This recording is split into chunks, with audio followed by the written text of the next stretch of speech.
Pemirsa, kasus tenggelamnya kapal pengangkut PMI ilegal di perairan Tanjung Balau, Johor Bahru, Malaysia pada akhir tahun 2021 merenggut banyak korban jiwa. Membuat segenap pihak menyoroti permasalahan ini yang menilai agar dapat ditangani secara intensif dan masif, supaya tragedi serupa tak terulang kembali. Akhir tahun 2021 di Lautan Kepri terjadi insiden yang merenggut puluhan nyawa PMI ilegal yang hendak masuk ke negara Malaysia dengan cara tak resmi, diduga akibat dihantam ombak akibat cuaca buruk.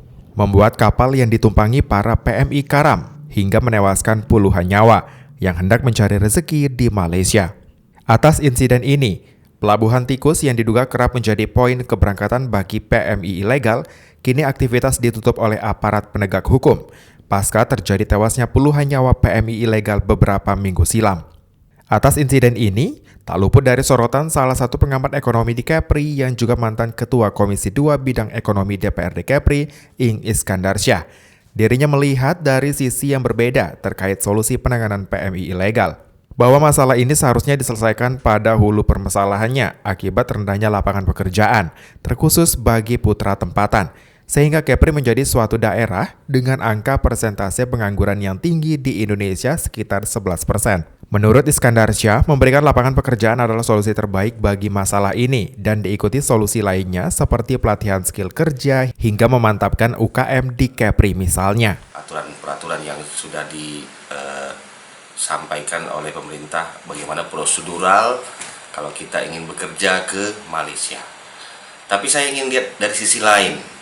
Yang saya ingin lihat bahwa kejadian itu adalah salah satu fenomena orang butuh lapangan pekerjaan. Kita tahu bahwa COVID ini berlangsung sejak Februari atau Maret 2020 sampai sekarang ini belum, bahkan akses untuk bekerja di Malaysia juga tertutup. Artinya banyak orang yang nggak bisa bekerja ke Malaysia atau Singapura. Nah, tentunya mereka ingin survive. Mereka harus memenuhi kebutuhan hidup mereka, apalagi kalau sudah berkeluarga. Nah, dengan kondisi seperti pasti orang akan nekat, paling tidak. Ya, nah ini yang terjadi.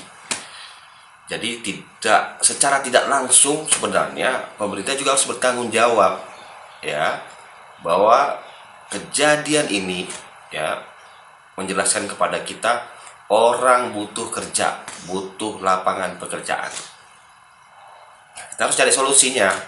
Berdasarkan data yang dihimpun, setidaknya ada sekitar 4.500 orang di Kepri, khususnya di Kabupaten Karimun, yang menggantungkan nasibnya di negeri jiran Malaysia. Hal ini seharusnya menjadi atensi Pemda untuk bisa memakmurkan rakyatnya dengan membuka lapangan kerja serta memperluas peluang investasi. Apa solusinya? Ya buka lapangan pekerjaan, investasi, ya, atau pembangunan atau kegiatan seperti proyek massal atau gotong royong, ya, atau padat karya orang bilang, atau berikan modal kepada mereka, ya, mungkin mereka untuk berdagang, berbisnis, gitu. Mudahkan urusan seperti itu sebenarnya yang saya lihat.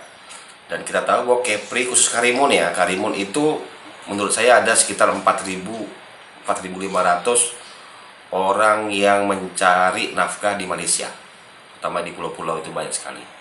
Makanya kejadian di Jeddah itu bisa jadi itu orang Kepri sendiri.